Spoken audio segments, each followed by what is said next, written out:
আসসালামু আলাইকুম সবাইকে। সবাই কেমন আছেন? আশা করি সবাই ভালো আছেন। আমি এই ঘাস খেতের ধারে এসে বসি। ঘাসগুলো মোটামুটি ভালোই হয়েছে। একবার কাইটা খাওয়ানো হয়েছে, তারপরে আবার পরিচর্যা করা হয়েছে। ঘাসের পরিচর্যা না করলে কিন্তু ফলন কখনো ভালো হয় না।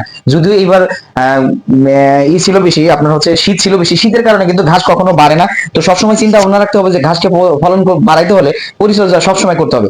আমি সার, কীটনাশক এবং ভিটামিন এবং পানি পর্যাপ্ত পরিমাণ দিয়ে দিছি। একবার কাইটা খাওয়ানো হয়েছে, তারপরে দ্বিতীয়বার এটা 15 দিন পরে রেডি হয়ে যাবে ঘাসগুলা। তো ঘাস রেডি না হলে গরু পালার জন্য আসলে ঝামেলা হয়ে যায়। দেখতে পাচ্ছেন ঘাসে কি পরিমাণ সোপ নিছে।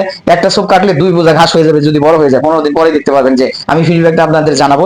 আমি সবসময় চিন্তা করি যে ঘাস না থাকলে অথবা ভুট্টা না থাকলে গরু লালন পালন কখন সম্ভব না। কারণ গরু লালন পালন করতে হলে আপনাকে দানাদার খাবারের পাশাপাশি অন্যান্য খাবারগুলো রেডি করতে হবে।